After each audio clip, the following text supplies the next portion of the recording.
Salut ma belle marâtre, j'espère que tu vas bien. Donc aujourd'hui, j'avais envie de te parler de respect. Mais avant de tourner cette vidéo-là, je me suis vraiment posé la question. Moi, je suis quelqu'un qui s'entraîne énormément et je trouve ça des fois difficile parce que, tu sais, souvent on parle de standards de chaîne YouTube, puis souvent on va dire faut être maquillée, faut toujours être belle, puis tout ça. Puis à un moment donné, vient que, tu sais, je m'arrêtais de faire des vidéos sur ma chaîne YouTube par rapport à ça parce que je trouvais que ça rentrait pas dans mon horaire, fallait toujours que je sois maquillée, fallait toujours que je sois peignée. Puis aujourd'hui, en 2021, j'ai décidé que ces standards-là de beauté, ben moi, ça fitait pas avec moi. En fait, en ce moment, je te fais la vidéo, je suis dans ma chambre, mon conjoint est en train de s'entraîner en bas et je suis la prochaine sur la machine. Donc, j'en profite pour te faire la vidéo et te livrer le contenu de qualité que tu as besoin parce qu'en fait, c'est le contenu que tu as besoin et pas de ce quoi j'ai l'air présentement. Donc aujourd'hui, je vais te parler de respect. En fait, le respect dans une famille recomposée, c'est super important. Souvent, j'ai beaucoup de clientes qui viennent me voir et qui me disent « Martine, les enfants de mon conjoint ne me respectent pas. Qu'est-ce que je peux faire? » C'est pas toujours évident de répondre à cette question-là parce que, tu sais, dépendamment de l'âge des enfants, parfois, ça peut être un petit peu plus compliqué. Parce que des fois, on parle de manque de respect, mais c'est quel genre de manque de respect? Ma première question pour toi, c'est de déterminer c'est quoi le manque de respect pour toi. Si on revient à toi initialement, moi, je te demande de prendre un papier, un crayon, puis de te demander c'est quoi tes valeurs importantes dans la vie? Puis une de tes valeurs importantes dans ta vie, c'est le respect. Il n'y en a pas de problème. Qu'est-ce que le respect pour toi? Ça, c'est la première chose. C'est ça qui est le plus important. Ensuite de ça, je te demanderai de faire la même chose avec ton conjoint. Est-ce que pour lui, la valeur du respect est importante? Puis si oui, qu'il donne sa définition du respect. Parce que parfois, la définition du respect peut être bien différente d'une personne à l'autre, même si c'est marqué d'une façon très claire sur le dictionnaire Larousse. Mais des fois, d'une personne à l'autre, ça peut être différent. Deuxième des choses, je veux que tu vérifies, c'est que tu compares avec ton conjoint. Puis à partir du moment où est-ce que tu compares avec ton conjoint puis que tu te rends compte que c'est peut-être pas la même définition, mais là, en fait, c'est de vous challenger chacun sur votre définition pour que vous en arriviez à une définition commune. Parce que vous êtes deux parents dans une famille recomposée. Vous êtes donc deux maîtres à bord dans votre famille. Ce n'est pas simplement toi ou ce n'est pas simplement lui, ni même les enfants.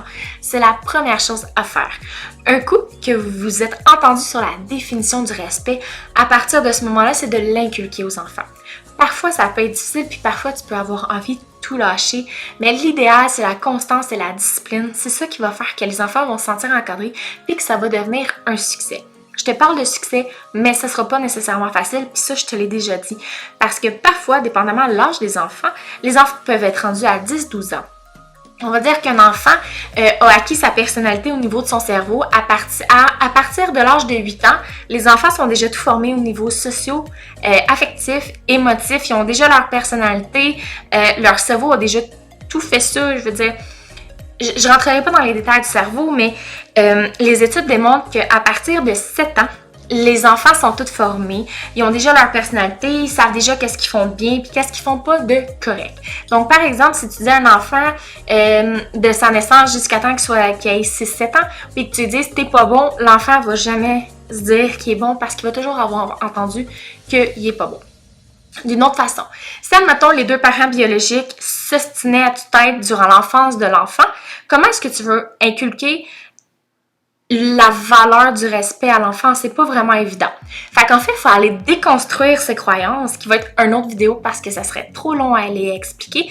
Mais en fait, c'est juste, on apprend vraiment, le cerveau apprend par deux choses, la répétition et l'émotion. Donc, en fait, il faut que tu trouves une façon de se faire comprendre de façon émotive, adapté à son âge. En fait, ce qu'il fait, ça te fait de la peine à toi. C'est toujours te parler au jeu, puis le conjoint doit t'appuyer là-dedans. Tu peux pas être toute seule à ramer dans ta petite barque en train de tourner, ça marche pas. Faut que ton conjoint s'appuie, il faut absolument que tu fasses exercice avec ton conjoint. C'est la première chose à faire. Ensuite de ça, d'une définition commune, vous allez appliquer ça aux enfants. Ça ne sera pas parfait dès le départ, puis ça peut prendre plusieurs mois, voire plusieurs années. Mais il ne faut pas que tu te décourages parce que c'est important. Si pour toi, la valeur du respect est super importante, tu ne dois pas céder. Tu te dis, bon, mais puis il faut que tu t'aimes aussi assez. Parce que te respecter toi, là, c'est super important. T'es une marâtre, t'es une belle-mère, appelle-toi comme tu veux, t'as le droit au respect. Pas parce que t'es la femme après la mère que t'as pas le droit de respect. Je suis complètement désolée, mais non, absolument pas. T'as le droit au respect. Puis en plus de ça, si tu t'aimes assez, tu vas exiger le respect de ces enfants-là. Ça veut pas dire qu'ils vont t'aimer, mais ils vont devoir te respecter parce que dans la vie, tu dois respecter les gens et les gens doivent te respecter. C'est comme ça que ça fonctionne. Et même au niveau social, on fonctionne comme ça. Si t'as quelqu'un qui passe à côté de toi puis qui dit désolé mon langage, mais qui dit fuck you, c'est à peu près sûr que tu ne diras pas merci, passe une belle journée, hein? C'est sûr que non. Il t'a manqué de respect. Automatiquement, tu vas te revirer des affaires. Fuck you toi-même, tu sais. Je dis des gros mots, des fois je m'en porte, mais c'est quand même la réalité, hein? Donc, moi je te propose ces 2 exercices-là aujourd'hui. Connaître ta notion du respect, connaître la définition du respect pour ton conjoint et l'inculquer aux enfants et toujours l'appliquer avec constance et discipline. Si tu te promènes un petit peu plus loin dans ma chaîne YouTube, tu vas voir qu'au printemps, j'ai déjà parlé de la constance et de la discipline. Je t'invite donc à regarder les vidéos. Je t'invite aussi à partager, aimer, commenter cette vidéo-là. Si tu penses que ça peut aider une autre personne dans ton entourage qui, elle aussi, est belle-mère et qu'elle aussi, elle a de la misère avec le respect de ses beaux-enfants. Et je t'invite aussi à aller au www.martinemoquin.ca pour aller télécharger l'outil gratuit sur comment créer une relation authentique et bienveillante avec tes beaux-enfants. Sur ce, pour moi, c'est le moment de mon entraînement et je te souhaite une excellente journée.